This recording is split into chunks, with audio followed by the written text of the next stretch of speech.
Hello, everybody. We're going to get started in just a couple minutes, 1 or 2 minutes. Just doing some final checks over here. Sweet. And to write down some notes and stuff. We'll get going here momentarily. Oh, look at him. I know, right? Notes. If you have, He's so if you're smart. wondering what's going on with Very good Destiny, we will talk student. about that pretty early on. So just stick tight. Let's see here.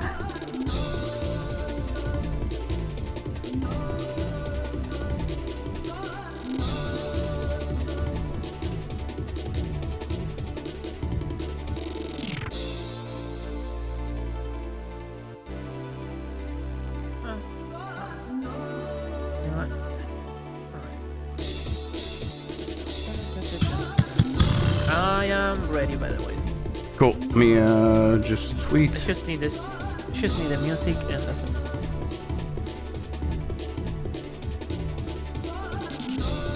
I was born ready. It was a major problem. I was supposed to relax those first few years of my life. Caused me a lot of stress. People, you are a really bad baby. Just always ready to go with no job, but you're ready. Yeah,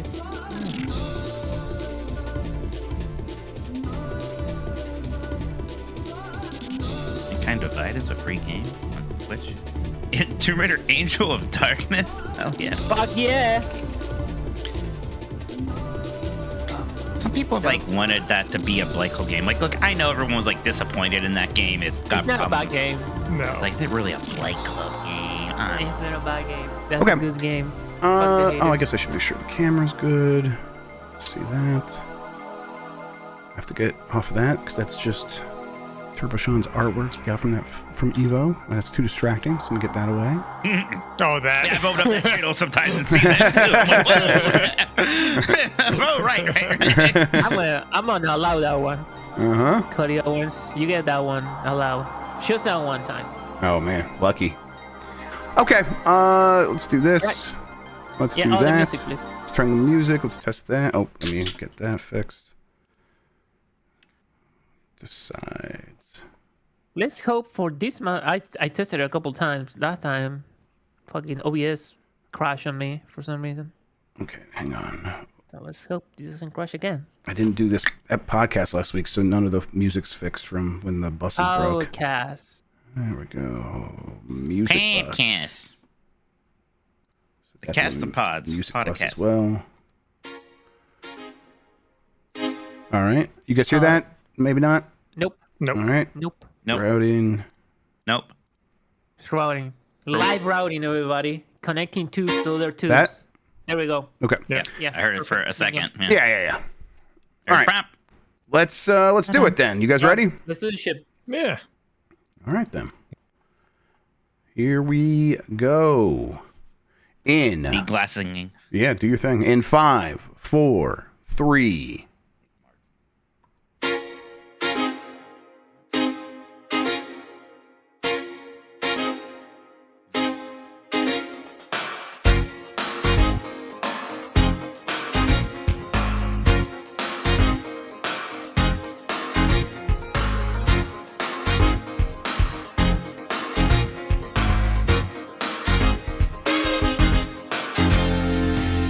The internet. You're busy. Let's do this. Welcome to the Game Mess Decides podcast. This is the podcast where we decide everything about the world of video games so you never have to think for yourself.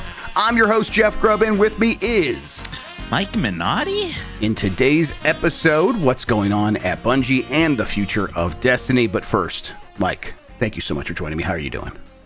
Yeah, I'm good. I'm excited to hang out with you and Dan this weekend. Yep. Starting tomorrow. It'll be fun. We'll have some drinks. I'll tell you what, I'm excited for SummerSlam. I'm almost anxious at the idea of an 8-hour show. Yeah, I know, right? We're gonna have to it's Brown Stadium. I've never been there. We'll have to maybe go out some places to get drinks and food and maybe sit somewhere else just for a little bit. Yeah, I've been there a while. Let's just go It's break been down a the door of moment. the press area and go in there with Dan and force them in there. Yeah, it's right next to the Rock and Roll Hall of Fame. We can just go do that and not go. We won't be able to go back in. Oh, God damn it, Jeff. Look, preferable to certain other beverages today, at least. God, it's not even good. It's actually not even good. It's not. I can't believe you just stood there during voicemail dump truck today while all this pro Liquid Death I know. I propaganda can was tell flying when around. the wind is blowing, and I'm gonna blow with it. All right. God. What choice do I have? I'm gonna. You can be like me. me. No, Everybody loves it. Yeah, I said no one was yelling at me, so I'm not going to let everyone yell at me. I'll just be like, y'all it's all funny right. how you don't get hit That's by weird, any of these huh? bullets. Just You don't even Teflon catch Jeff. my That's what they call me. strays. Oh, it just slides right off. That's right. Yeah, we don't have to talk about that here as well.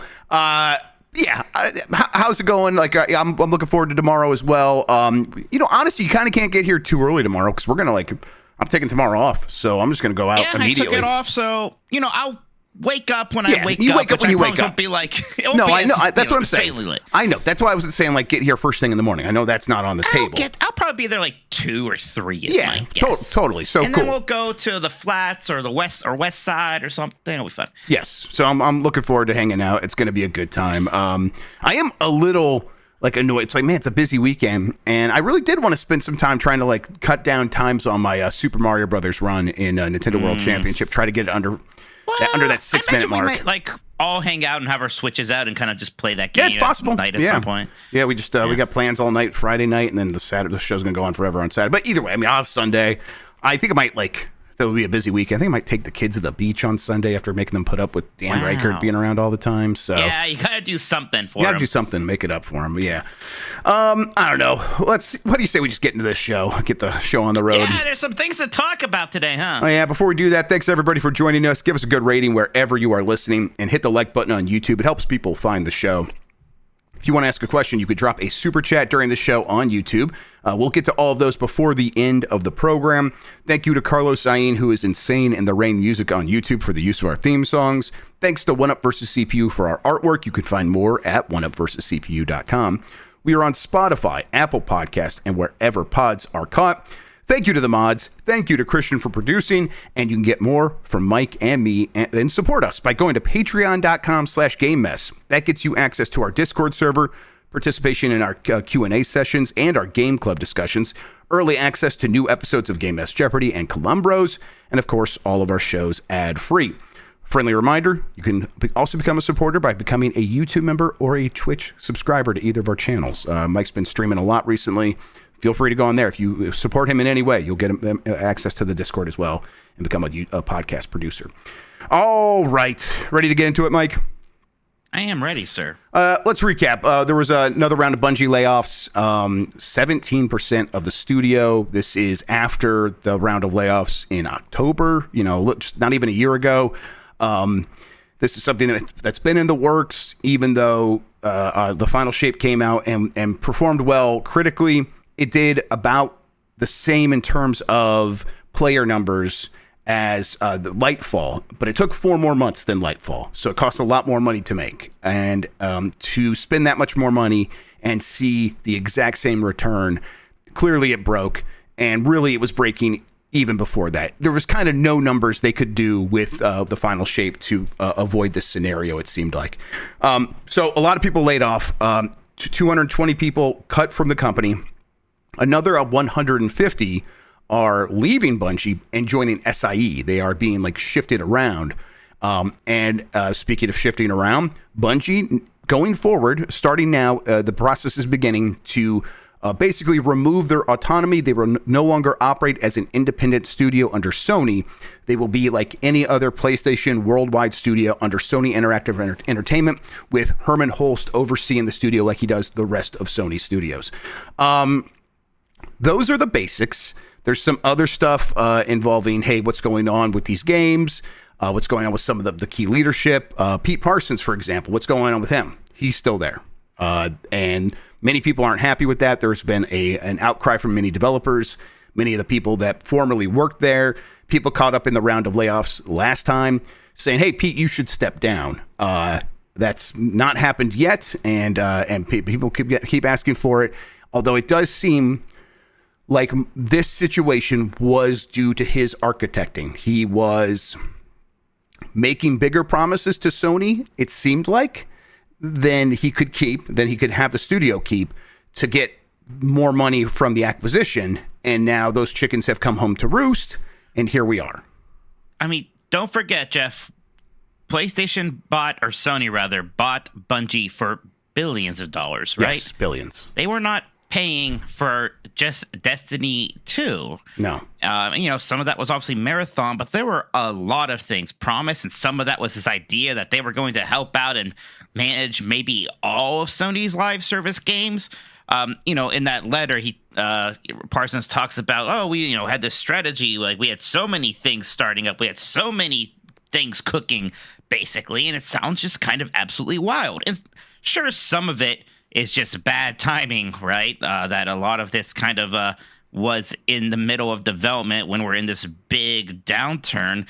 But that's why it was always a big risk. Downturns can happen. So why were we just growing the studio at this exponential rate, especially at a time when, Destiny 2 was doing good, but there always had to be some concerns or some metrics to show, well, we can't keep this up forever. Of course, Destiny has always had something of a new player problem when it's not just we're launching a new number game. And they said for a long time that a Destiny 3 wasn't going to happen anytime soon. And apparently a Destiny 3 isn't even really in the works. There was something else, but the fact that they had all these other plates spinning and one of them hasn't been a Destiny 3, which is the one thing that seems like it really would bring in a lot of new players. I have no idea what the strategy was. It seems bad, and it seems like other people are paying for it, not Parsons. Yes, we could talk about what the strategy is going to be. Let's do that a little bit. I guess in order to do that, you kind of need to know what it was going to be. Maybe they were working on this thing that you alluded to, this other project called Payback, that was being overseen by Luke Smith and Mark Noseworthy. They were basically VP of production, Mark Noseworthy, and then executive creative director. But both of them, they were labeled as working on Payback, this new thing that was going to be the new Destiny experience, the next big thing for Destiny, but specifically not Destiny 3. Now, I'll be clear that I don't know what makes it not Destiny 3. That stuff is very sensitive for some reason. I don't know what makes it not Destiny 3, but Luke Smith is not going to go work on something that's just nothing. He's working on the next big Destiny thing. Now, Luke Smith and Mark Noseworthy are no longer at Bungie. They were let go. They were caught up in let's see, how did Pete Parsons put it? It was the executive and senior leadership shakeup that was mentioned in the blog post. Those are some of the executives in leadership that he was talking about. They no longer are at Bungie. Payback is on the shelf. And the strategy now is, let's take Destiny 2 and we're going to make smaller experience packs. Smaller, tinier little things that are 6 months instead of the annual expansion packs they've done before. There'll be 2 smaller experience packs going forward. And the whole idea is, and your ears are ringing when you hear that, that doesn't sound great. The idea is, let's spend less to make less so that we can have a Destiny 2 that costs less, and then maybe it'll make enough money to make more sense going forward. In the meantime, we keep working on Marathon, and Frontiers is the name for the current strategy of shifting to this 2-a-year experience pack thing. They're going to do Frontiers, and they're going to do Marathon, and then if both of those things hit, if both of those things work out, they will then revisit what the future of Destiny will be at that point. So the future of Destiny is basically on hold. It is Destiny 2 for now. Definitely no Destiny 3. There was never a Destiny 3 in the works. Some new Destiny experience that was called Payback. That is on the shelf. That is not happening. It sounds like they have a very narrow path to walk, and they're doing it without some of the people that made it possible in the first place. But they still got Pete Parsons, so yay. Luke Smith's gone. Yes. Man. Okay, so that's wild. So much of this is just shocking. Real quick, so people are going to this comes from the same source that told me about the layoffs before they were announced. So that's how I'm certain about this. Right. So, and, okay, I've seen some maybe different ideas out there about when Payback was put on the shelf. I don't know if you have anything about the timeline of that. Yeah, so this project was abandoned. It was developed. It was in development for a little bit over a year, and then it was canceled in mid-June. There was another project that was a spinoff called, I want to say Sunspot or something like that. Sunspot, I believe. And that was something different. That was canceled back in 2023 or something like that. That was something different. So that hasn't been a going concern for a while. This one, though, was the active big thing. Like, again, Luke Smith's not going to go work on some bullshit. He was going to work on the next thing for Destiny, and that's clearly how they were positioning this. Whether it was Destiny 3, it wasn't, but whether it was or not, it was the next big thing for Destiny. So yeah. Yeah, we could speculate what that means. I have no idea. I don't want to go guessing over there. Gosh, it's just, it seems like they're going to have such a hard time getting Destiny fans who are obviously feeling like crap right now, and who now know that the game is not going to get the level of investment that it once did. I mean, how are you possibly going to get them excited about having less? I guess you have to make the quality of it really good, but you don't have as many people there to work on it. You don't have a lot of the same people. I just have a hard time believing that Destiny 2 has some bright future ahead of it, and there's no Destiny 3 or anything else coming to kind of save the day there. It feels like the strategy is kind of hold on until Marathon and hope that's a major hit. And it's that's what I've also heard, is that expectations for Marathon that is supposed to come out next year are sky high. They are sky high for Marathon. It really does have to hit. Now, for Destiny, it's these experience packs, again, different than expansion packs, smaller, 2 a year. They will have, there will be content, there will be cutscenes, stuff like that. But the I guess, do fans call it like tutorial campaigns or something like that? The tutorial experience that like introduces you in there, that feels like this big single player thing. Right, there's always kind of a single player campaign. No, story missions. Not anymore. Yeah. Not anymore. The quote unquote new light is the campaign they call it. Right. So they're not going to be that. For the free-to-play people too. Yeah. That likely won't be a part of the experience packs going forward. But there will still be raids, I guess. Yeah, they got to have raids. They got to have raids. They will still have raids. So yeah, there's a lot riding on being able to sort of get over this hump with Destiny, get people to feel fine about the new state of that game, and then really a lot is riding on Marathon. And of course they can try to reset things at that point, but that's a difficult path to walk. Well, can I ask why? I don't know if you know this. Why are they so confident in Marathon? I mean, it's a new project. I guess that alone is exciting. I'm out of the extraction shooter loop. It's never really been my thing, but I don't know of any big successes in that genre outside of Tarkov. I'm sure there's a couple more.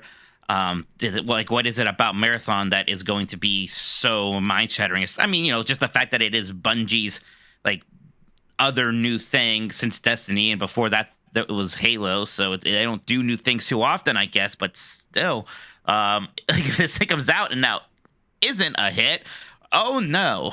Yeah, it is a bad position for them to be in, and it is, and again, they are here because of the setup, the foundation that Pete Parson built with Sony when the deal was going through. It is, you need to be able to do this and this and this, and you need to deliver on all this stuff. And of course, there's the stuff with the mobile game, the mobile MOBA, the other game that is getting spun off into its own team going forward. Yeah, I'm sure that is something else as well. But there's just not a lot of room for error here. Everything has to work out as good as possible. And we just know from the beginning of the story of Destiny is live service games are messy, and you figure them out. You build the plane once you're in the air, and you lay the track in front of you when you're on the train, and all those metaphors. They are going to have to still do that because that's how these games work. And so the likelihood of this working out in things kind of being the way people want for a Bungie in the future seems very slim. Which is just, honestly, it just feels like the story's not over for bad news with Bungie. Destiny always had sort of an interesting problem where its whole kind of gimmick was like, hey, we're an MMO, but it's very high end. It looks as fancy as like whatever you imagine the newest Halo looking. And it's just hard to make that on the cheap, right? That's always sort of the problem. Like, you can have big returns with Destiny, but you have to have big investment in it at all times. Look at a World of Warcraft, right? And you can see how you can dump a lot of money in that game and it makes a ton of money back, of course, but it's just not as hard to make a cutscene in a World of Warcraft or even a Final Fantasy 14 compared to a Destiny. So again, I just don't know what that looks like when it's smaller. I just don't understand how anybody at Bungie is feeling good right now, and the fans obviously aren't feeling good. I don't know what the turnaround here is. Now, granted, we've been in these situations before with people. There's a point where we wrote off all of Blizzard. Yep. Nobody would ever feel good about that whole studio, that whole place again, and that has mostly turned around now. So, it sucks when we got to turn around when there's so many people who work there that are the victims of this, the people that really do make up Bungie. I'm just worried about the tools that they have and the ability that they have to deliver here. Again, Marathon sounds like the one thing that should just come out as we always expected it to. So whatever the vision there was, we should see it, and it seems like they have faith in that. So maybe Marathon will come out, really save the day, bring in a lot of money. That money can be invested into a Destiny 3 or whatever. But this is all still pretty shocking and pretty distressing. Yeah. And internally when they're like looking around and say, hey, how are things going? It seemed like most people at Bungie weren't quite aware of just how bad things were. And then people that knew that, like, hey, all those promises that we did make to Sony, that we said, all the milestones we said we would hit, basically every single one missed. They missed on everything across the board. So I don't know how you blame anyone but Pete Parsons, the architect of that deal. So, yeah. And he got paid. He got, likely hundreds of millions of dollars. I don't know. He got enough Maybe money. built off of false promises, Yep. apparently. And enough money to be able to afford a fleet of classic cars that everyone keeps pointing to. And yeah, criticize him for that. That seems completely fair to me. Yeah. I don't know. It feels like the 10 years of Destiny happened. And I think a lot of fans are going to look at this moment and be like, "This is a dead game now." They're going to move on, and I kind of don't blame them. What do you tell fans like that? Like, hey, yeah, just stick with it. Maybe on the other side of this, things bounce back. I'm not going to be the one to tell them that. Yeah, I guess like the one thing that's sort of missing is when everybody was mad at World of Warcraft, there was a Final Fantasy 14. There are some things that are like Destiny 2. There are a lot of things that are exactly like it. There's Warframe, maybe.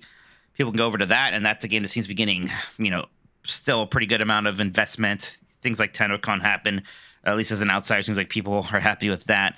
But still, it's different from Destiny 2. It's not exactly the same thing. And there are people who just really, really like Destiny, and it might be hard for them to go. Of course. But it's still the problem. I mean, we talked about this forever, right? Because I love Destiny 2. When it came out, it's just the point where once I'm done, it's hard to get back in. And I think we saw that, that's the weird thing too, with the final shape, with how good everybody said it was and how happy it did make those hardcore Destiny 2 fans. It just seemed like it didn't really get people to come back. And at a certain point, nothing can make them come back except for that Destiny 3, which is something that just, isn't happening. And for a while, they specifically said, it's Destiny 2 now and forever. Like, why wouldn't it be? And, there are some obvious reasons why it wouldn't be, because eventually you kind of build up that wall and it kind of becomes obtuse and becomes difficult for people to break through. Yeah. I mean, and like, if I'm someone who's on the outside as I am right now, like most people, like you, someone, I spent some time with Destiny 2, enjoyed myself, definitely. Christian is a huge Destiny 2 fan. He talks about it a lot. And I'm always like, I will wait for what feels like the right onboarding moment. And now it feels like that's clearly not really going to be coming anytime soon. So, yeah, it is in a rough position. You remember when Sony made the deal and they spent $1 billion on retaining employees? Like just $1 billion of that deal was specifically earmarked to retain Bungie employees. And right. Yeah. God, what happened here? Because it seemed like Bungie was such an important crown jewel. Like I said, they spent billions of dollars on that studio. And it was supposed to be so much more than just Destiny. And it seemed like everything was going well. And then, man, we are at this absolute, feels like rock bottom moment for this company that has been through so many weird times. First, being the Halo team, then leaving Microsoft so they can do their own thing, and getting swept up with Activision, getting their freedom, to then make this deal with Sony that seemed like incredible and highly lucrative. So they made money from that deal, and now here they are again. Yeah, thank you, Brad. $3.7 billion for Bungie. And I imagine that's why there was so much scrutiny on them from Sony, right? That was a very expensive deal, and I had to think that they think they overpaid immensely. Yeah, I mean, clearly a lot of that was based on inflated promises, and a lot of these things just kind of working out and being the best case scenario. To recap for people just tuning in, for the future outlook of Bungie, the people at Bungie and Destiny, the best case scenario is Frontiers, this new version of Destiny 2 that's going to have 2 experience packs per year that are smaller and don't have a lot of the content you're used to. If that works out and then Marathon also sells very well, they will then revisit the future of Destiny at that point, maybe do a Destiny 3, or maybe do something similar to what this Payback thing was going to be. Again, this new Destiny experience. And then if one of those ifs falls out, if one of them misses, or will all of them miss possibly, the Bungie is in a much worse situation. They are in a dire straits at that point, and who knows what that looks like. I don't. So yes, it kind of feels like rock bottom for this game, the community, and obviously the people who were all just laid off for working on this game and really kind of killing themselves to get out in a big swan song for a game that people have been playing for 10 years. And it is the thing that they wanted. They did do the thing everyone said, please just do this. Make the game, give it the send-off it deserves. They did, and here we are. It is just kind of flabbergasting. Again, it's like this is the send-off, and it's like, what's the plan after that? I don't know. Now I'm curious, what, and again, we don't know. What was it about Payload, or Payback, excuse me, why was that shelved then? Because there should have been something ready to go if we were nearing the end of Destiny 2. How rough was that looking? I don't know. It's distressing. And now I'm like, why are some of these projects that almost seem like necessary? And I get sometimes things don't work out, but it makes me think about the Last of Us factions, right? We canceled that. Some form of that maybe should have come out. Maybe should, but I bet there was a part of when Bungie was the story is Bungie came and looked at that thing, was like, you can't do this. You're not going to be able to support this. I bet there was almost PTSD of looking at it and be like, in 2 years, the amount of money it's going to cost to maintain this thing and continue making new content for a team like Naughty Dog, it's going to be so astronomical. And you want to know how we know? We're living that right now. Yeah, it's so I kind of see that's almost certainly what happened there, and that's the story I've heard from that as well. It's great to identify problems, right? But boy, we need some solutions here soon, everybody. Yeah, everybody knows the Destiny player loves when they take away content from them. That's the primary. I mean that's why nuts. Right, that's why these ifs are so strong, because we know that being able to thread the needle of putting out, just switching to these experience packs from expansion packs and kind of saying, hey, pay us for these things that are not what you're used to getting. They're not going to be able to pull that off with this audience. I mean, I know there's a lot of Destiny people watching. You guys know how you are. Come on, let's be real here. It's going to be rough. It's rough for any MMO. Yeah. Only having 2 major content releases a year. It's just not a lot. It's just not a lot to keep people engaged constantly. We'll see. Yep. That was the big story I wanted to talk about from this week. There was one thing Nintendo dropped, and then we'll go to the super chats. I bet we have some super chats about this. Mike, what was the Nintendo online game added? Right before we went online, Nintendo said that on August 9th, Pokemon Mystery Dungeon Red Rescue Team is coming to NSO Expansion Pass. So this is the Mystery Dungeon. This is, the roguelike. Mm-hmm. There was originally 2 of these. There was basically a DS version and a GBA version. So obviously we only have the GBA version here. It's neat. It's a little weird because a remake of this game did already come out on Switch in 2020. But hey, I don't know if that remake's substantially better, and this one will be part of your subscription here. And it's also a Pokemon something. We've had, some of those on the server before. We have Pokemon's Stadium, right? But we haven't had any mainline Pokemon games. This is closer to that than, say, Stadium is, at least.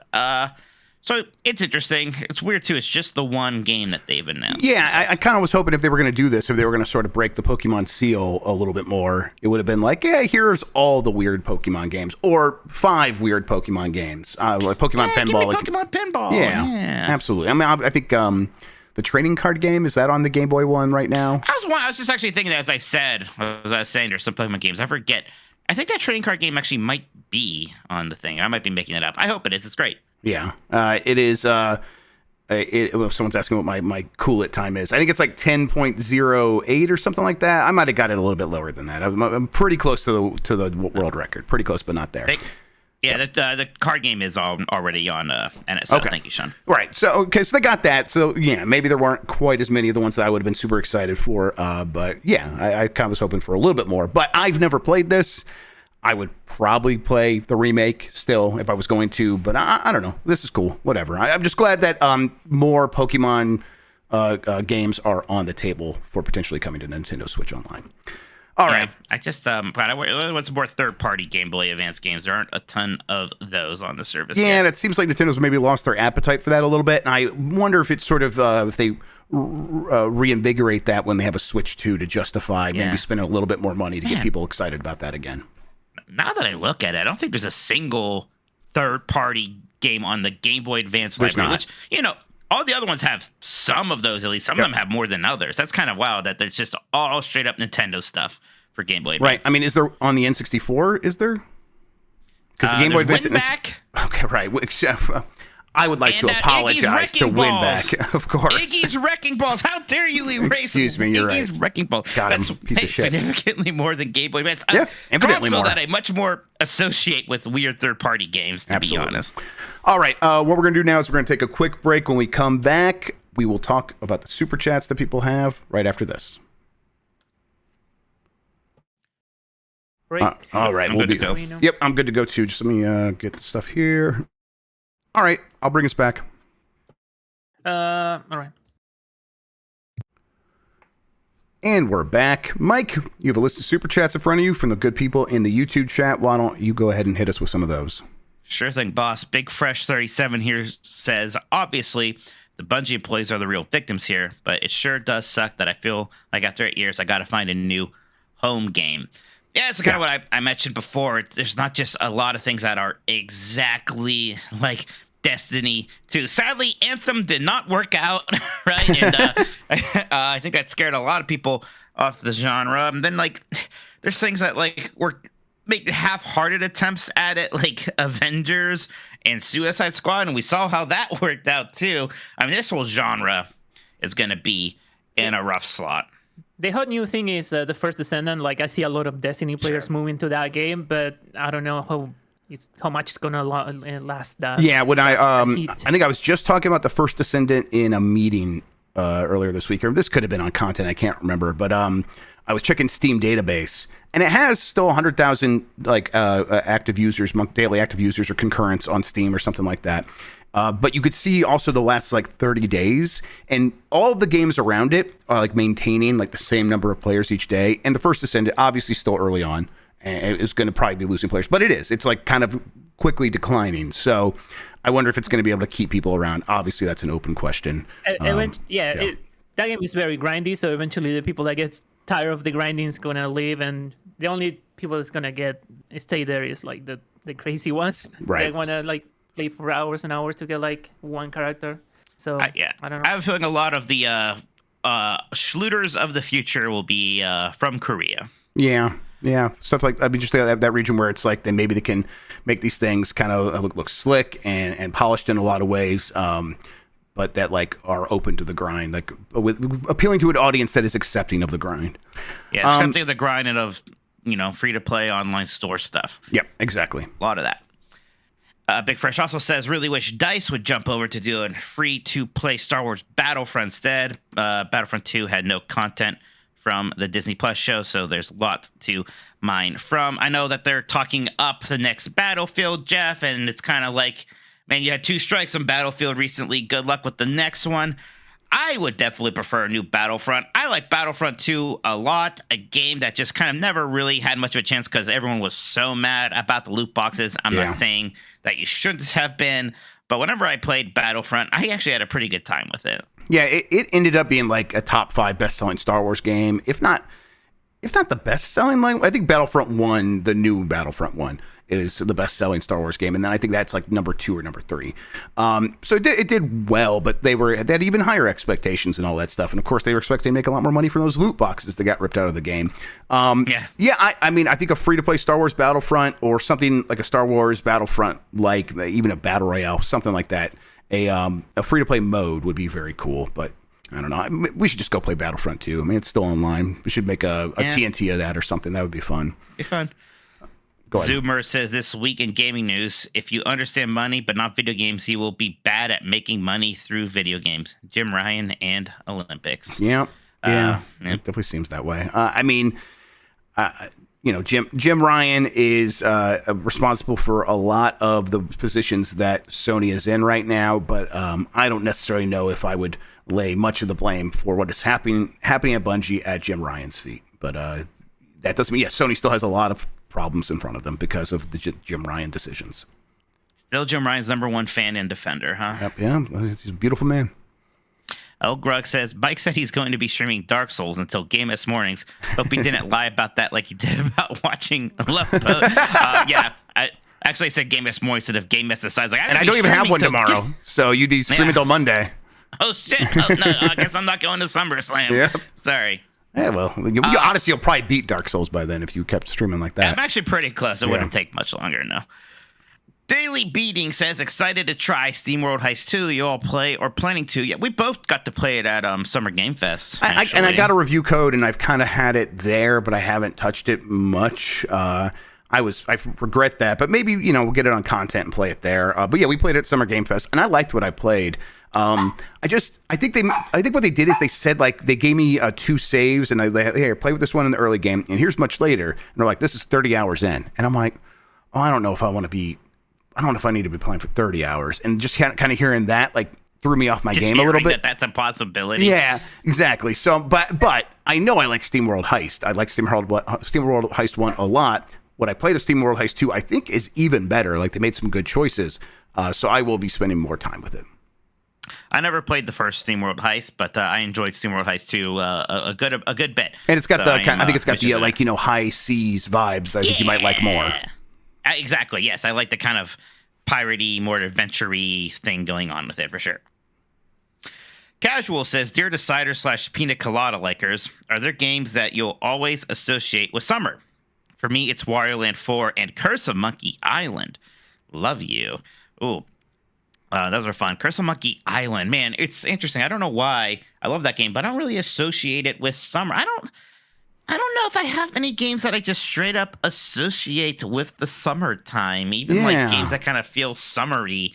Like Jack and Daxter, especially that starting area is kind of tropical and stuff. So I think for me it's a lot of NES games because I got my NES for my 5th birthday. And then that summer, it was like, well, we're home all summer. Can we go rent another game? I think we rented a lot of games all summer. And so it'd be stuff like Punch-Out and Zelda 1 that I was like, I associate with that summer break early on. Although, it's like, it was maybe in kindergarten or something like that. But my brothers would have been on summer break, so we would have been spending a lot of time together and stuff like that. So, yeah, it's things like that, but not like, oh, this has summer vibes, or not even like this is something that I only played when I first got it. It was like a holiday or something like that. And so I associate it with Thanksgiving and then Christmas or something. No, not really like that. I guess I kind of associate Dead or Alive Extreme Volleyball with summer. There you go. Sure, there you go.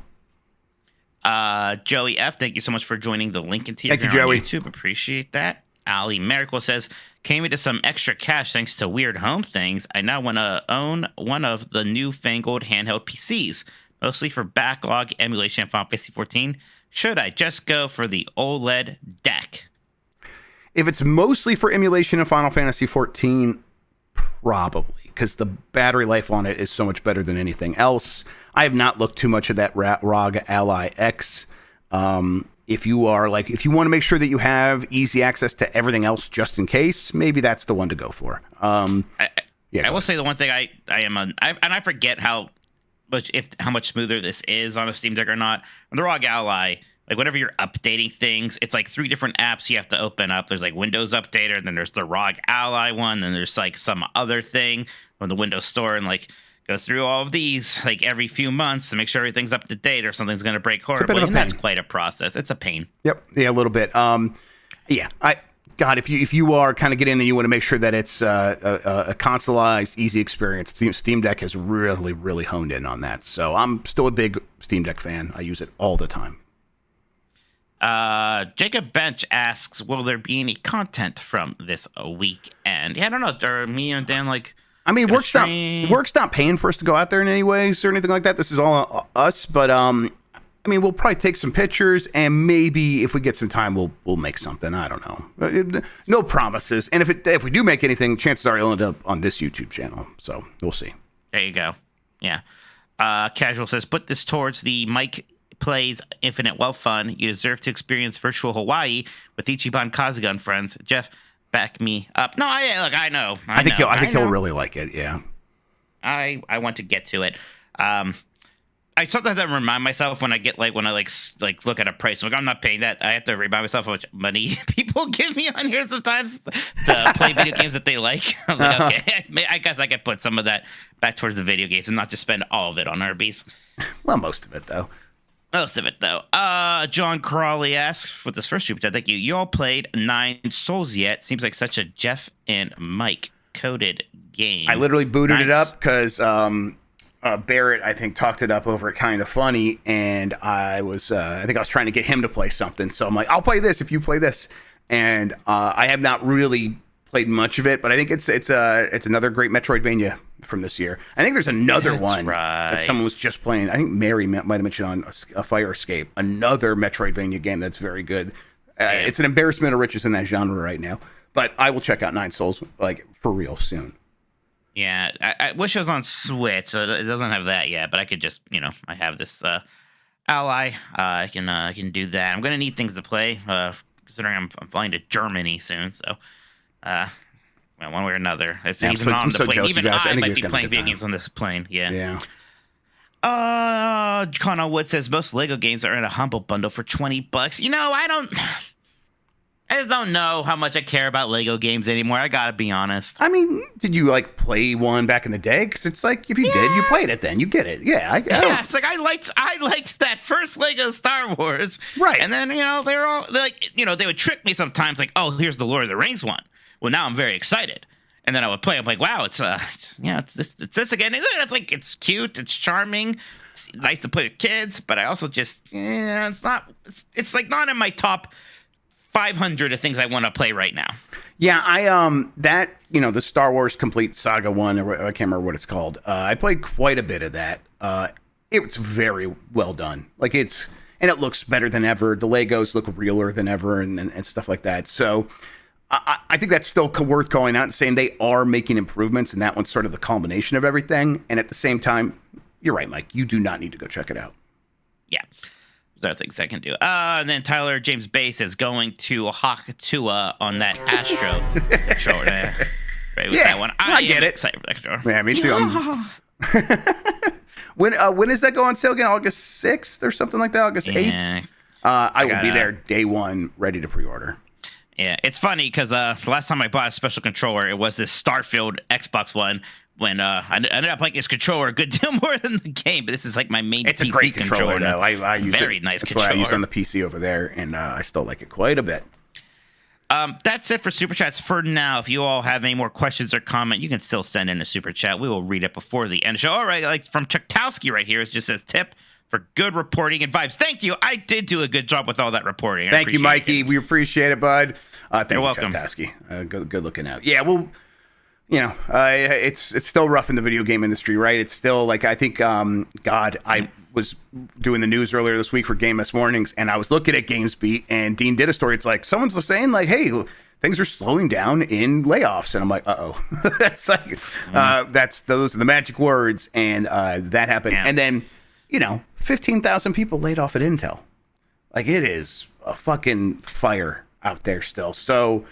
Yeah, and Intel's problems go pretty deep right now. They've made a lot of big mistakes, including the fucking chip that's in this PC that I'm using right now that I had to downclock so it doesn't shut off when I'm playing Unreal games, which is just amazing. How do you do that? You're Intel, but 15,000 people laid off. That is a number that is incomprehensible to me. Did Intel invest in AI or something? Yeah, but the bigger problem is that they didn't invest in AI enough. Because look, everyone else investing in AI is probably making a mistake. Nvidia investing in AI has made them like they went up $328 billion in worth in a day the other day. Like in 24 hours, they like almost half a $1 trillion in value because they are the only vendor really for AI. And Intel looks like they are. You know, that meme of the guy at the window at the party, like looking in, like they are that on this. And it's real people once again paying the price. 15,000 people. 15,000. Not 1,500. 15,000 people. That is a decently sized town. City. Yeah, it's a little town. It's a town. That's what I was thinking too when I saw. I'm like, that is a town in Ohio. Yep. Oh my God. Right. Tyler James Bay with one more here saying, looking at that Astro controller like JD Vance looks at couches. I mean, Tyler James Bay is out of pocket, but not wrong. Like, I get it. That is a handsome controller. Yeah, I'd have sex with it. And then Large Mario with their first super chat here with generous one. Thank you so much. Says, thanks for being cool, dudes. Thank you for being cool, Large Mario. Thank you, Large Mario. With God, we have the best names in our chat community. Yes, we really do. Yeah, there was God, what's the one with the word beatings in it? It makes me laugh every time. Cause there was one I used to laugh at a lot. I don't know if they say that. I have to remember what it was, but I remember just laughing every single time I fucking saw it.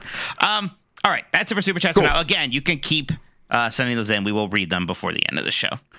All right, we'll take a break again, and we're going to get set up for our kind of our decisions this week. We're going to check in on our Metacritic game, I believe, right? And then we're going to pick some games for the Hall of Fame nominee process. Oh, you all think that we forgot about the Hall of Fame? You're in trouble now. I just told you it'd be a little bit more infrequent. It's going to be special, all right? And now it's special. Special, darn it. It's special, darn it. We'll be back with that right after this. Rock and Roll Hall of Fame only does it once a year.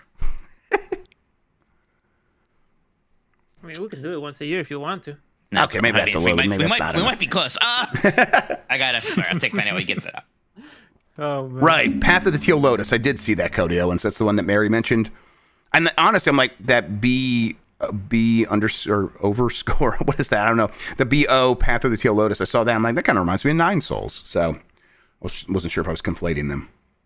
Don't you miss renting games? Like going to a place and rent a video game? Oh, you have no idea. So much. Like one of my favorite memories, a formative memory, is playing hooky, and then my parent, like being just old enough that my parents could leave me at home while playing hooky, walking down like a couple blocks to go to the video rental store during school and renting Tecmo Bowl and taking it home and playing that. And the guy at the thing being like, shouldn't you be in school? And I'm like, shouldn't you shut your fucking mouth? Is what I was thinking. But, His ass. I'm like, I don't know, man. Just give me the goddamn game. And I went home and I played it. It was a good day. It was a very good day. And now here I am. Right? it's formative. All led to this, baby. Yeah, all led to this 100%. All right. I should stop yapping. Get set up over here. Yeah, if you just crop the slide, and then I should have everything based off of that. All right, cool. Let me turn off show non-video participant. And oh my God, that GIF. There we go. Which one? They're both good. I'm sorry. I only see one. You said you want me to just crop to the slide? Yeah. So cool. That's what I figured. Dark all right. gray. Yeah, cool. Gotcha. And then I'll have the other half of this lined up to that. Live producing. Yep. That's how it goes, everybody. And to get that fiber. Oh, man, I wish I had fiber. I wish I had fiber so bad. If I had, I don't know what I would do if I had 1 gig upload. I would be irresponsible. I would be irresponsible. You know how fucking long it takes me to upload something to giantbomb.com right now? What is your upload speed? I'm trying to make sure I don't get the number wrong. I think it's 20. Oh, rough. Okay, because I'm at like 45, and that's rough.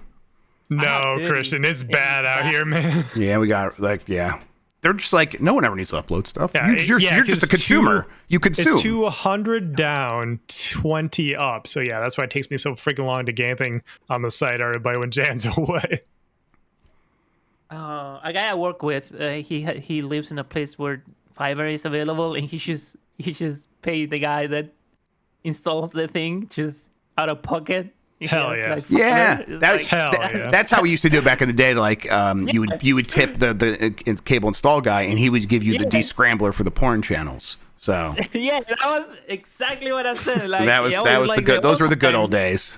My grandpa was a cop and stole cable his entire life. Hell yeah! I think I still have one of those descramblers somewhere. It never worked for me though. Nikki, it costs way more than it's worth. I can tell you that much. Yeah, it's so expensive and it's so bad all the time. I don't think he had nudie channels though. Okay, I think we are. Well, let me fix our cameras because I look very little and you look large and in charge. Let's see here. Thank you. Yeah, no problem. Rough times without the scrambler. $65 a month for fiber in LA. What the fuck? Holy moly! Fuck you, Nikki. Don't tell me that. Now I really need to get on this hype house Jan keeps talking about. Jesus. Hype house. Could be like Sierra Online in the 90s. We're gonna live in a cabin. Okay, I think we are good to go. No, I made you look too little. Streaming house at Nikki Grayson's house. Let's go. It's happening. Yeah. The Giant Bomb streaming house. All right, I'm ready. I'll bring us back. All right, let's go. And we're back. And we are going to... We're not going to do picks of the Hall for the Hall of Fame yet. First, we are going to do the Game Mess OpenCritic predictions, Q2 results, and Q3 predictions. I know that sounds nerdy, and it's because you're fucking watching a video game podcast, so I'm going to hand it over to Sean to host it from this point forward. Yes, the expert in nerdy. Thank you, Jeff. Yeah, no problem. Oh, first, real quick, I thought I'd mention while we're on air, significantly smaller breaking video game news. ROMhacking.net is shut down. Which, really? That's a bummer because that's where I got my fan translations. Yeah, it's my fan translations. Where do I go now? I just got to go to torrents again. Well, they've backed everything up. Okay. They've backed everything up to Internet Archive, thankfully. But yeah, it's some scene drama combined with the owner not wanting to do it anymore and like getting some threats weirdly enough over it. Scene drama is like entropy. It just comes for everything in the end. It just degrades everything. Yeah.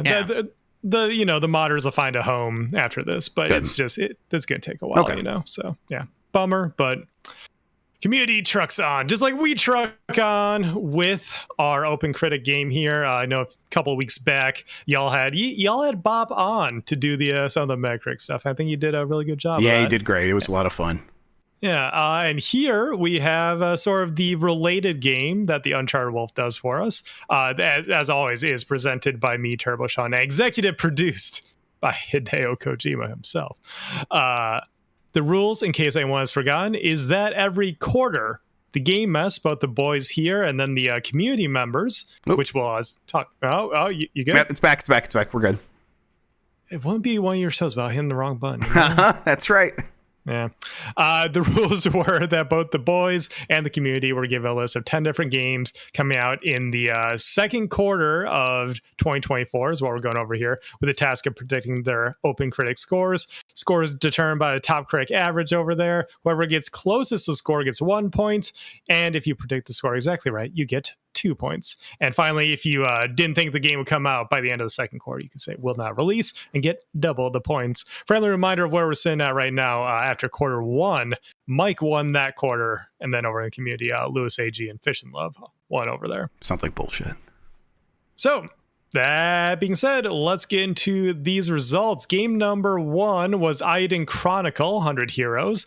Mike went first and predicted 77. Jeff predicted 79 and landed at 75. So Mike gets the point there. Oh, it went low and it worked. Oh, baby. Always go low. Yeah, that game was a bit of a bummer, and like people had high hopes though, so I don't think you were wrong to think that, Jeff. I'm glad I didn't like that weird spin-off game that came out first. That's the only reason I went as low as I did. That's right. Yeah. I remember that. Yeah. In the community, Crandus and Barspackle won. So congrats there. They both got exactly right on 75. Next game was Tales of Kinzera Zhao. Jeff picked first with an 82. Mike went high with an 83, and it landed at 76. So Jeff gets 1 point. Went low and it worked out. Yeah, going high sucks. Shouts to Crandus, Adam Asleep, Clink, and Enemy Mouse in the community. We just believe in games so much. We just believe that they're going to be good. Right, exactly. I thought this one was pretty good for the demo I played too. So. I also beat this game and really enjoyed it, but I think I would probably put it like the 79 to 81 range now after playing it.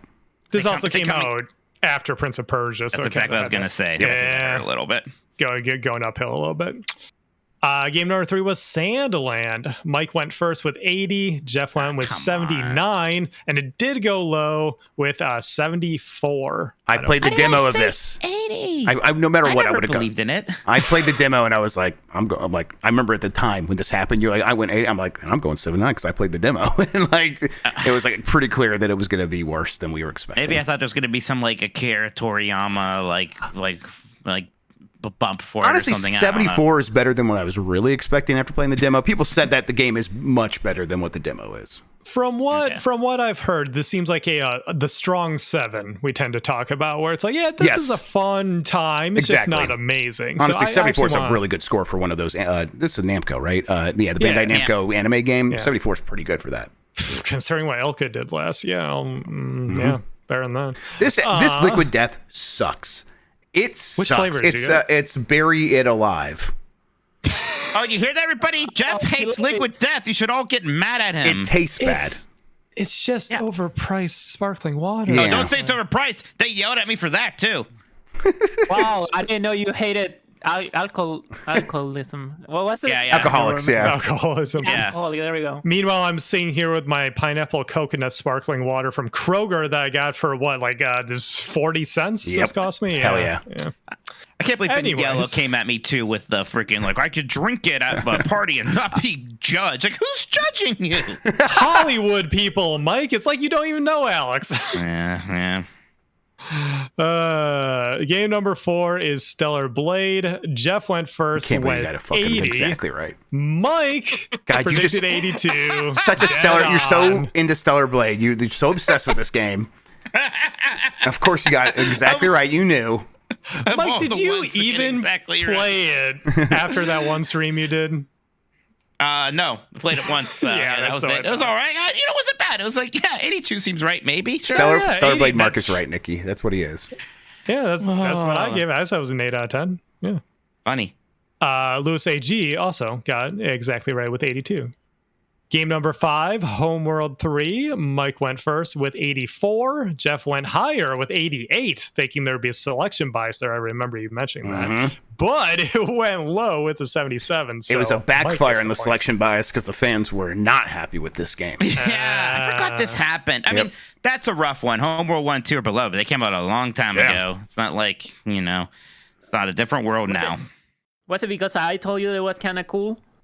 It might have been your fault. Homeworld 3 is I was expecting better things. So I like Homeworld 1 a lot, but I was like, it seems like it's gonna be really good, and no, it wasn't.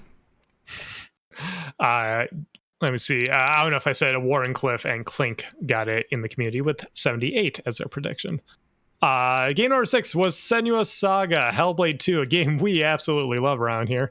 Jeff went first with 87. Mike went higher with 88. And still landed in the 80s, but on the low end with 81. I played 20 minutes of this game. I played 0 minutes. I played 30 minutes of this game. I played the intro of this game where I was just holding forward on the analog stick while reading on my phone of how to get Outrun 2006 running on my Steam Deck, because that was more interesting. Wouldn't it be such a better world if people cared more about Outrun 2006? Yes. Yeah, and they grabbed mods on. You guys can play actual video games. It'll be fun, I promise. Mike, I think the secret is that they do, but this is part of the list war, so that's how it goes sometimes. Yeah. Crandus and Chaos Buckaroo both got it exactly right with 81. Good job. Game number 7, Paper Mario, the 1,000-Year Door remake. Mike was optimistic in this one, thinking a 92. Kind of ironic considering your criticisms for the game pre-release. And Jeff went a little lower with 90. It went only slightly lower than that. 88. Still a very, very good score there. Jeff gets the point. It should be a 92. Sorry, I'm getting yelled at by one of my sources.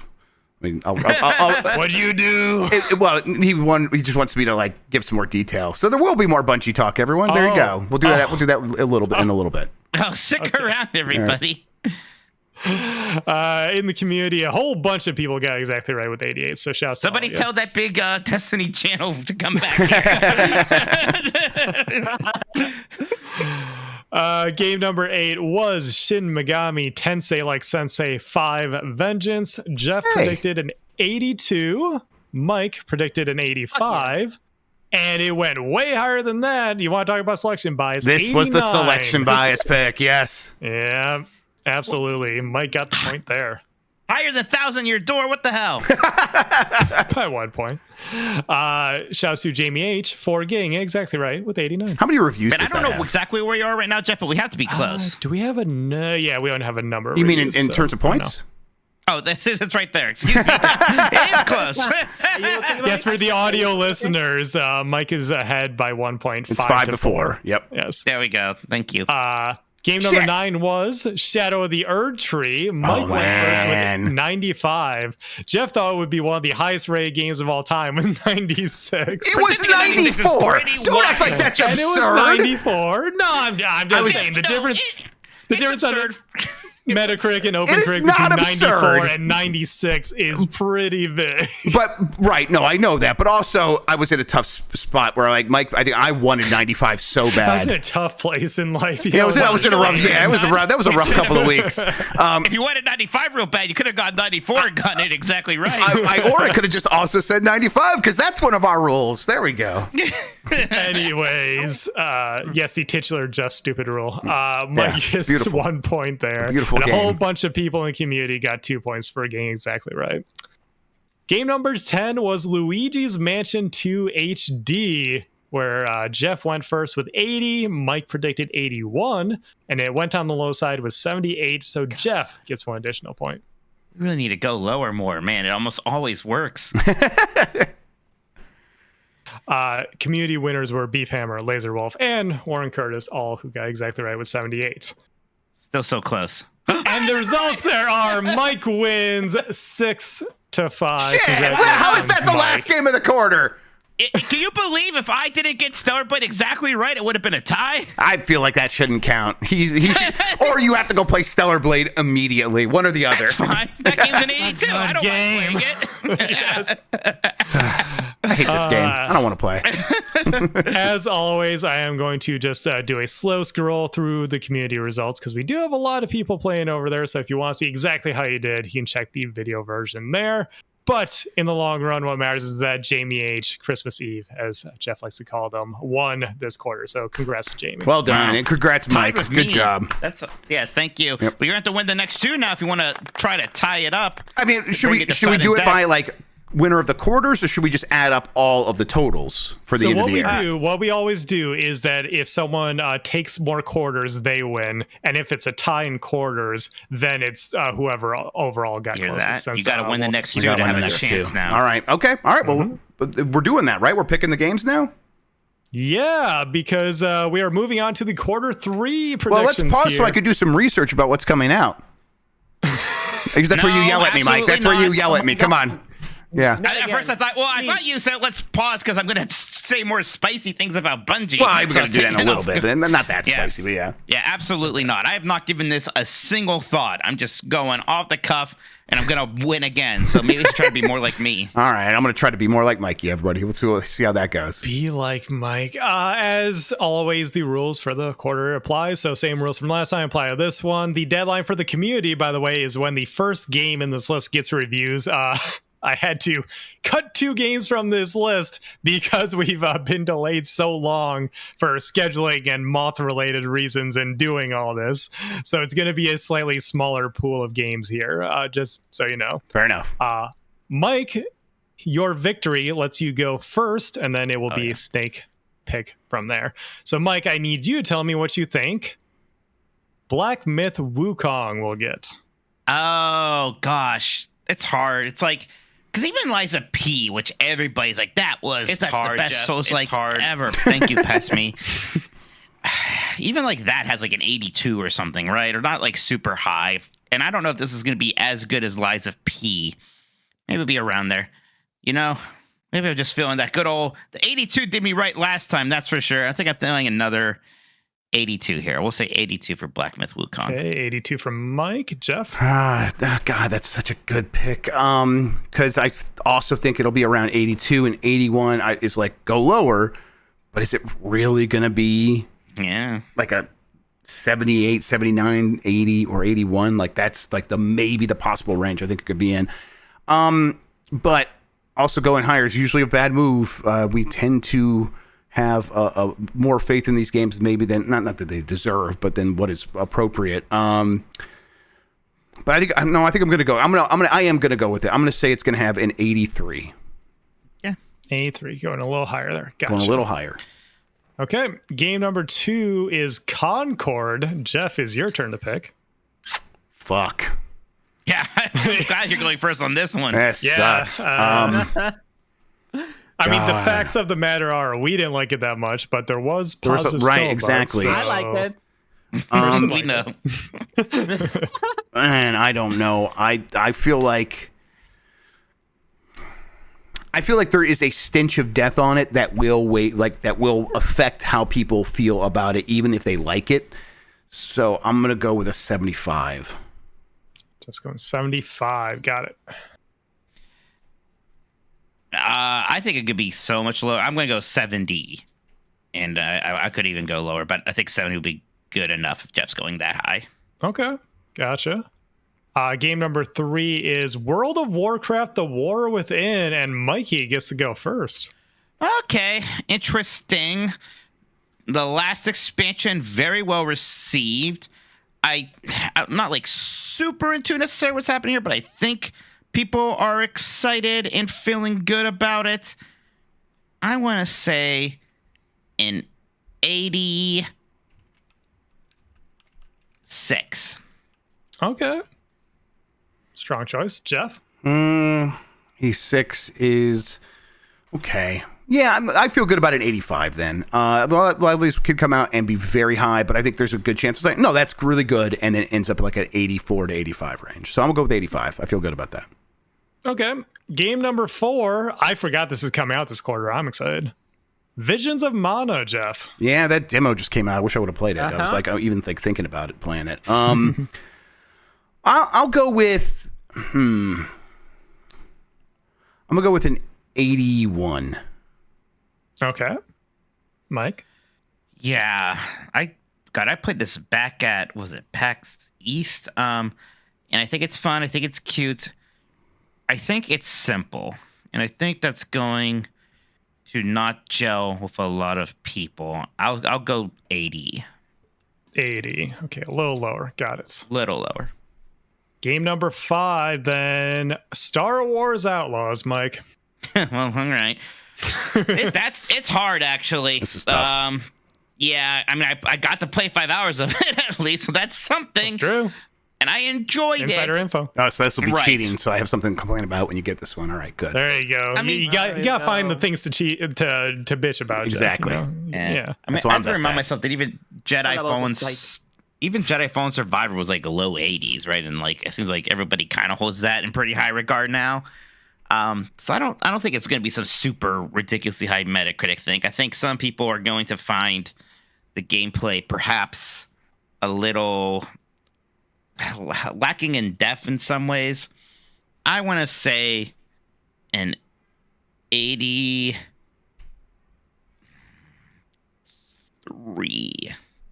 Okay.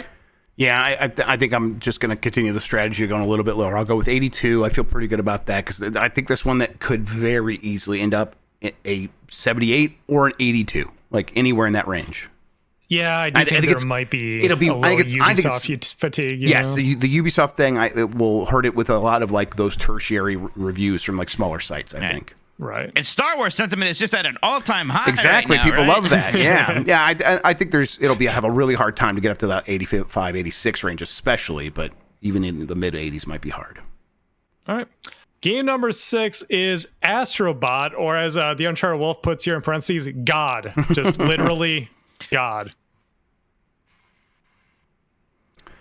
Okay. Wait, who's going first this time? Is this you? This you, is me. Jeff. Yes. Son of a bitch. 89. How high are you going, I'm gonna Jeff? go 89. I'm gonna go 89. Oh, very high. I'm going very high. Okay. Yeah. Yes, but listen, there was part of me was like about to say 90. So Yeah. Well, fuck you, Jeff. 90. Yeah, commit to it, If you- Mikey. Wait a second. Wait. 91. wow. Okay. He's swinging shit. for the fences. Let's go. If you get it, Let's I will have fucking go. abandoned my boy, Oh and my I will God. feel terrible. There you go. I like it. Good strat.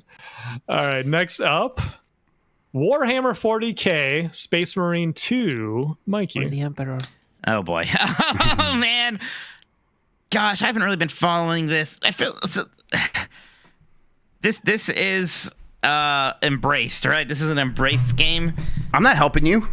Shit, a long time, like a follow-up to a game people have been excited for. You should have done your A game research. people love. Yeah, well, look, I played Bolt Gun recently. That's something. Look, I don't think it's gonna be in the higher 80s. People, I don't know what the sentiment is on this. I don't know if you could suddenly make a new Space Marine and it's gonna be good and do for people what that Xbox 360 game did that also didn't get amazing reviews at the time. So, I mean, it got good reviews. It was low 80s, though. So I want to say in 80. I'm going to do my good old-fashioned 80. Oh, is 82 too high? No, I don't want 82. I want 81. 81. Okay. I am Jeff? very happy to take 80. I am. I think it's going to be right there, all throughout the 70s of those reviews. So, and it'll have a few 80s here and there, and a few like 4s and 5s dragging it down. So yes, Yeah. I feel very good about 80. All For right. not these heretics to live, please. Make this game 90. I apologize. My apologies to the Emperor. He accepts apologies, right? I'm sure he does. Hell no. Absolutely not. I'm sure Continue. he does. And I believe this will be the last one here. Jeff gets to pick first. The Legend of Zelda Echoes of Wisdom. Fuck. Yeah, all right, you Nintendo fanboys. Let's see if you're putting your money where your mouth is. God, I wish I could remember what. I know that A Link Between Worlds did really well, but I think it was like maybe 89 or 90s, maybe even like 88. Say 99 because I got this in Fantasy Critic. And then Link's Awakening was like 80. I want to say like 84, maybe like 82. I will go with 86. I think that it's going to be a very good game, and a lot of people would be like, have maybe higher expectations that it will miss or something like that. They'll go like, well, it's Grezzo and not Nintendo. So, and then I think it'll end up around 86, maybe even 87, but I'm going to say 86. Okay.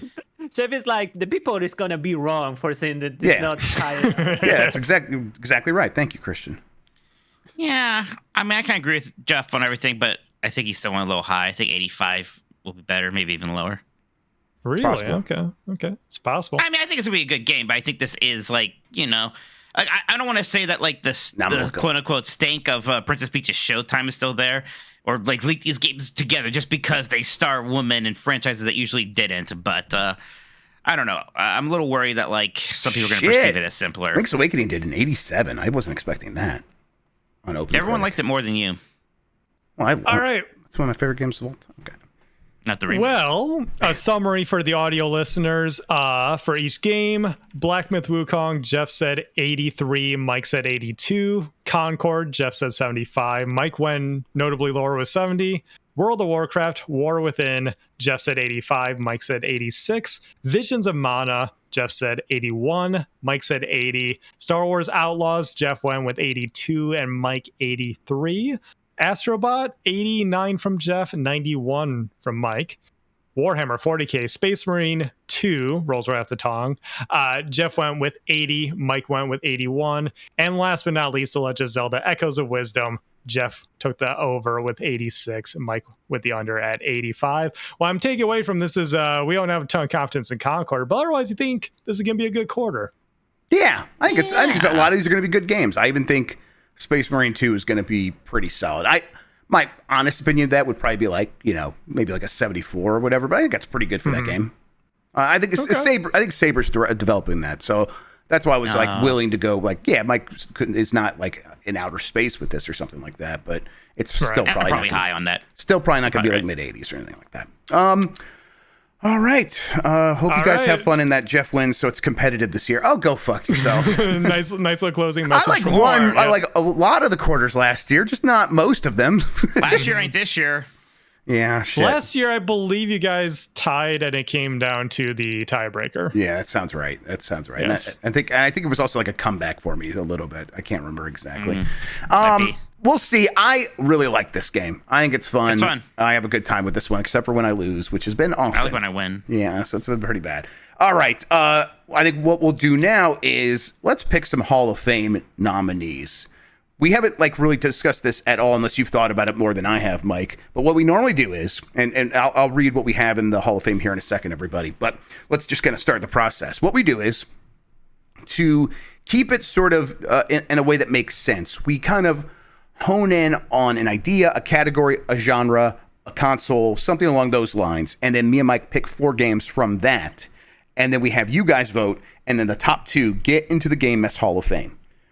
Let me take a look here. What's in here so far? The current Hall of Fame is Super Mario Brothers, Super Metroid, Street Fighter 2, Super Mario 64, Mario Kart 8 Deluxe, F-Zero GX, Undertale, Shovel Knight, Ori and the Will of the Wisps, Castlevania Symphony of the Night, Streets of Rage 2, Sonic the Hedgehog 2, Demon Souls, Uncharted 2, Knights of the Old Republic, Halo Combat Evolved, Shadow of the Colossus, and Metal Gear Solid 3 Snake Eater Subsistence. Those are our Hall of Fame entrants so far. Mike, where do you think we should go in terms of the theme? category or theme? Yes. Yeah, I don't know. I was just thinking about Astrobot. I could do 3D platformers. Okay, that's not bad. I faded to black again. Why'd I keep doing that? Okay, yeah, let's do 3D platformers. We already have Super Mario 64 on there, so that kind of freezes up a little bit. Why don't you go ahead and pick one and get us started there? Yeah, and Chad, if you so Jeff and I are each going to pick 2, and then what's going to happen is our podcast producers will vote, and the top 2 will get added. Chat, live chat right now, you can go ahead and suggest things all you want right now. Yeah, that is fine. That is completely fine. Yes, that's right. I think for my first one here, I think I do want to nominate. It's like, how is that going to play? How spicy do I? Not spicy. Maybe I will just do that. See, there's such a Mario Galaxy problem, Jeff, of which one do I pick? And I have that with those 2 games forever for the rest of my life now. I mean, the reality is both those games are going to end up in the Hall of Fame at some point. Yeah. And I don't want us to nominate 4 or even 2 Mario games here. Really, I know we're gonna have to avoid that here. Win. Yeah, it's gonna be rough. I mean, honestly, we could just do the rest of the Mario platformers, but then I think what we have to do is the ones that don't make it are barred from joining for a long time. Yeah, I almost feel like the Mario games are gonna have another time to get in here. Yep. I want to nominate the first Jack and Daxter, actually. All right, the first Jack and Daxter. I'm gonna be writing these down in our doc. Fun. Everybody, if you are a podcast producer, you're gonna be able to vote on these. It'll show up in the podcast producers channel. You'll see that pretty soon. We'll make sure that is pinned and everything. But Jack and Daxter, Mike, I'm just gonna do it. Astro's Playroom. I think just Playroom straight up. Wow. Yeah, that would be the newest game on our list, I believe. But yeah, it is up there for me. Brad mentioned that, and I'm like, yeah, that's what brought us to this, and there's a reason. Astro's Playroom is really that impressive, and I know it's light and stuff, but I don't think that holds it back in any way. I would do the original Ratchet and Clank. There's a lot of good games in that series, maybe some better ones. I still think that is one of the most exciting 3D platformers. I love how big it is. I love that there are so many games in it. And yet that formula still feels like a lot of fun to me. Just really likable. I mean, likable characters. It just does a good job with its mission statement of just combining 3D platformer, collect-a-thon stuff with some shooting mechanics. It feels great. Ooh, Jesse. Oh, what's Jesse got? Oh, Psychonauts 1 and 2. Jeez, yeah. I think since we are fully avoiding Mario games here. I think we should avoid Mario. There's going to be we can do a whole nominate Mario games category. Okay, sometime. All right, sounds good. So then I will just go with Banjo-Kazooie then. Yeah, Banjo's not up there yet, huh? Yeah, Banjo-Kazooie. Banjo-Kazooie. There we go. All right, so 4 nominees. We still want to just do 4 nominees, or maybe do we want to we could do? How about we do 6? Why don't we do 6 now? I think that makes it more exciting when only 2 get in. I think you're right. What the heck? Because All I right. see plenty of good suggestions still, and I think I would nominate Psychonauts. I like that. Yeah, I think it's just You want Psychonauts 1?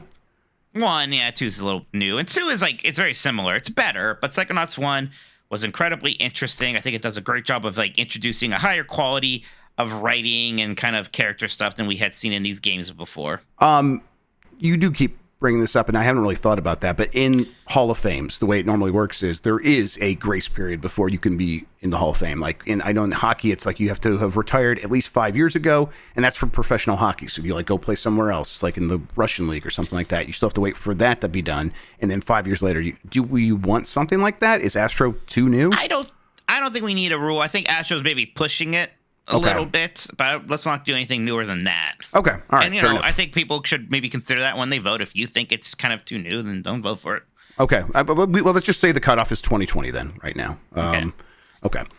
All right. Well, let me think here. Let me see some. Yeah, Balan Wonderland is going to get you banned from the chat. Wonder World. You always say Wonderland. That's not its name. It's Wonder World. Wonderworld. I don't give a shit. I'm not going to give that game any respect. Mike, are you sure about that? I don't think they are sure about that. So. Yeah. No one knows. Man, I should have nominated Crash Game, because you're not going to. Goddamn right. Listen, Crash 4 is very fun. I like it a lot, but I'm also still not going to nominate it. God, I am still. Let's see here. I did have. God, let's see here. Honestly, 3D platformers is not like a super deep category. Like in terms of being like Hall of Fame worthy, like that. It does. You got some big boys with Spyro still not in there, right? But I'm just. I mean, it's Prince of Persia: Sands of Time is not a platformer, not right? Really. No. Yeah, it's kind of action adventure. Mirror's Edge. Yeah, Mirror's Edge. Rayman 2. Rayman 2 is kind of where I'm like, that is probably the one I'm thinking about. Could say Sonic Adventure. No, I couldn't. All right, Rayman 2. Does it have a subtitle? The Great Escape. Oh, you know, I know all the subtitles. Yes, Jeff. you're Mr. Subtitle. Yes. Sean made a Jedi or a Jedi Outcast like 5 joke today. I was like, careful, Mike will pop up and just say the whole thing right now. So watch out. In fact, it's Jak and Daxter, the Precursor's Legacy, I believe. Oh my god! Since we're talking about subtitles, is it really? I've never heard that before. No one but me knows that. All right, so then your nominees are Jak and Daxter, the Precursor's Legacy, I guess, Astro's Playroom, Ratchet and Clank, Banjo-Kazooie, Psychonauts, Rayman 2, The Great Escape. Vote. Excuse me, just Precursor Legacy. It's not possessive. Okay. I feel like an idiot. Yeah, you should be embarrassed. I think how it works is you could just vote for one. You vote for your one, and then the top 2 vote getters get in. So it's rough out there. There is a chance maybe in the future we might shift it to ranked voting if that's a possibility, something we could do in Discord. I bet it is these days. But for now, we'll keep it this way. You vote for one, the one you want to get in, and only 2 will make it of these 6. We will have the results for you on Game Us Decides next week. All right. I did say there was a few things I would wrap up with Bungie and all that stuff. So just Can we like take a break before we do that, actually? That's a good idea. All right, we're going to take a quick break. We'll talk about that right after this. All right, we're on break. And could you perhaps mute us for a moment? Yeah, absolutely.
All right, I'm gonna delete this then. Okay. All right, everybody. Let's. Delete this then. Okay. All right, everybody. Where am I getting audio from?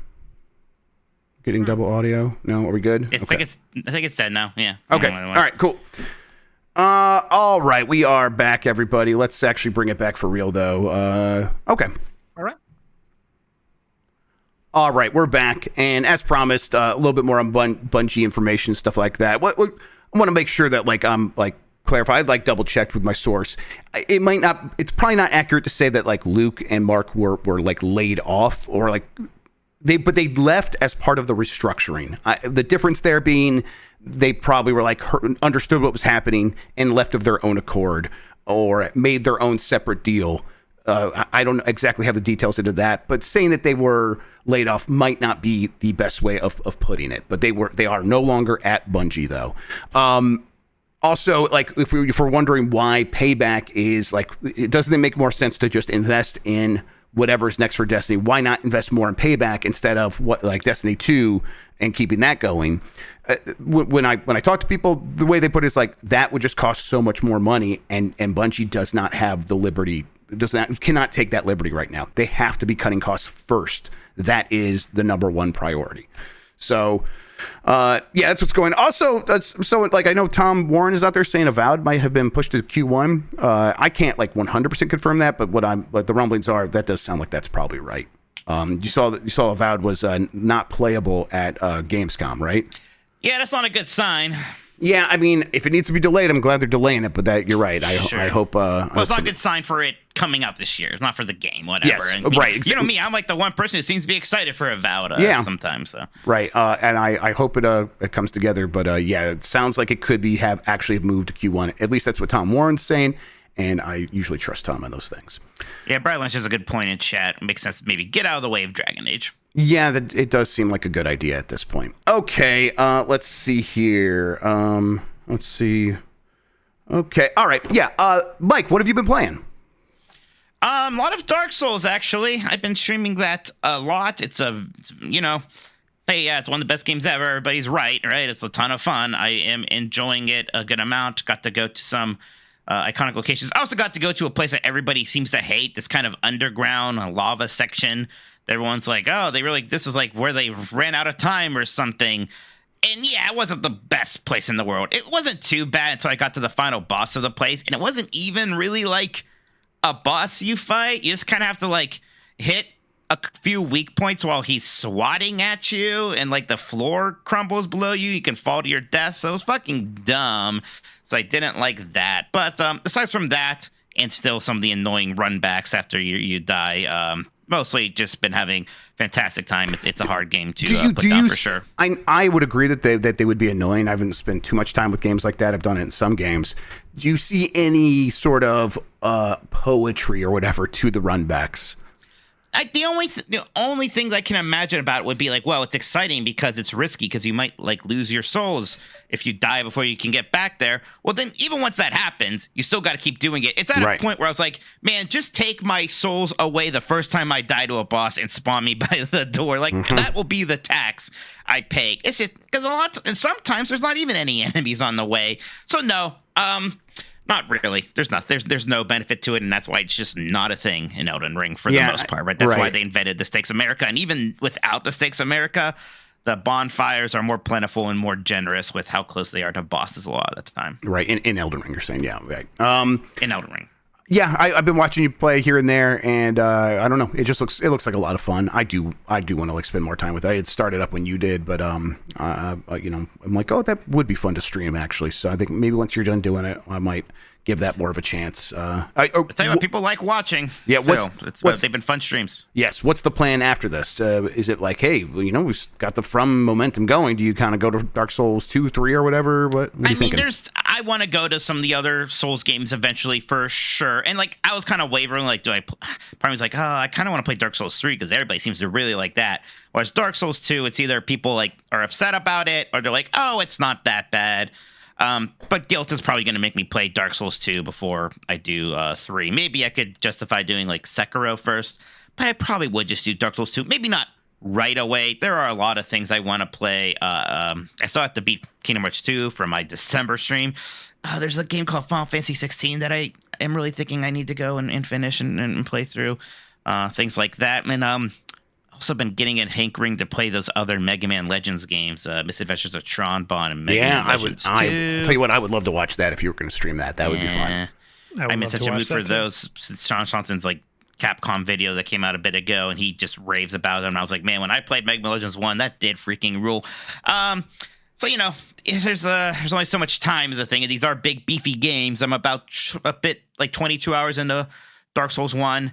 And I'd be close to the end, except I'm going to go do the DLC stuff soon. I have no idea how long that is. I assume it's not like 40 hours long like Erdtree is or whatever. No. But, you know, I imagine it's going to be somewhat beefy.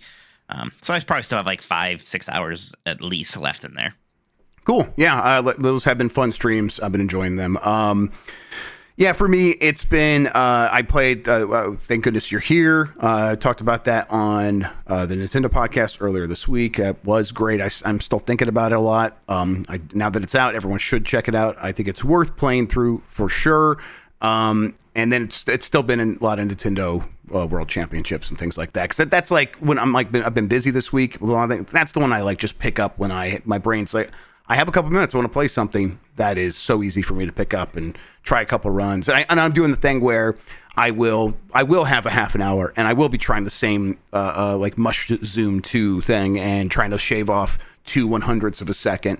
And I'll spend a half an hour and not make any progress. And then the next time I pick it up on the second try, I get to those 2/100ths of a second on that immediately. So it's like, oh yeah, that's always a reminder of like once I relax, I come in there and the neurons have connected, and I could just do it now because I understand what I need to do, and I was just kind of getting in my own way previously, and I still really enjoy that. But I am kind of looking for the next like game to play. I want to clean up, Thousand Year Door still, but there's a lot coming out, and a lot of games still to play this year. So just want to like look around real quick and see if there's anything I want to hit before all that starts happening.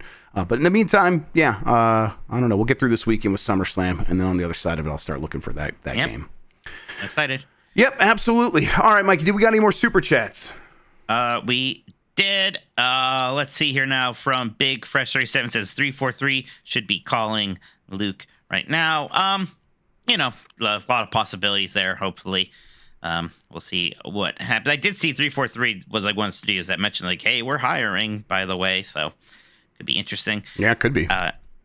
Then Alex says, tell Bunyello. I assume that this Alex is not Alex Bunyello. Tell Bunyello you think Liquid Death is crap, you coward. You won't. I mean, Alex already knows what I think about Liquid Death. That's the problem. Yeah, and I'll tell him, but the problem is, like, Alex said the same thing, like, on that voicemail today, that the flavored ones aren't that good. And that's what I feel the same way. I did try I tried the flat water out of the can, and it's like, yeah, this is good water, but it's not...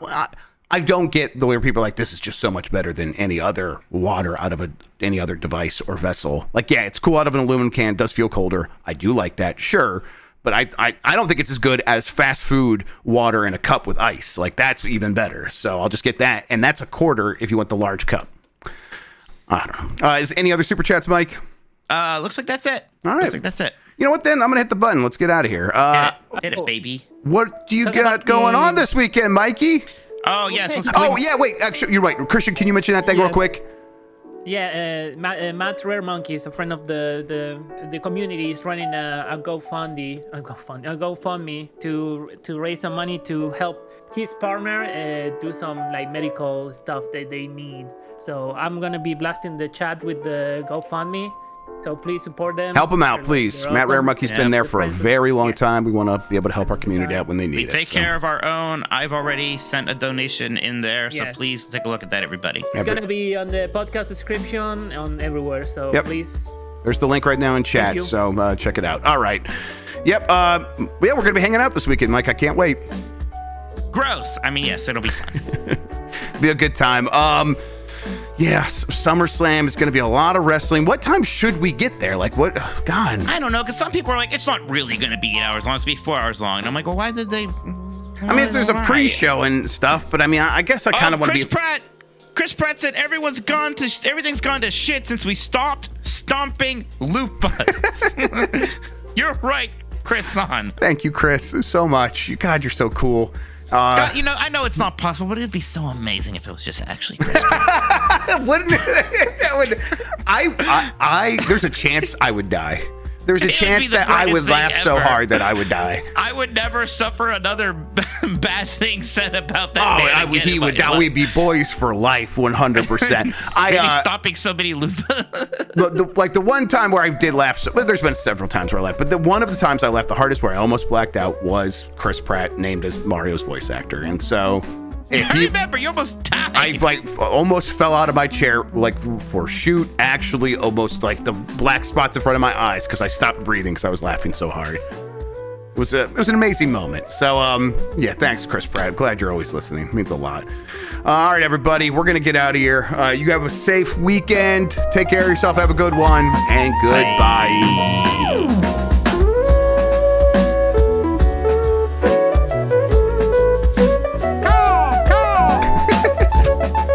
I'll get the rolling out. Who's doing that sound? I am an animal. Oh, it's Dan. It's Dan. Until I see evidence that the world is round, I'm not believing a damn thing. I have been plenty horny, thank you. I don't get horny, I stay horny. Go beat it by yourself. We support beating it. Hitch says PlayStation would get my $70 if they launch games day one on PC. Where in the heck is Demon's Souls PC? Lol. Thank you, Hitch. Thank you, Hitch. Bye, everybody.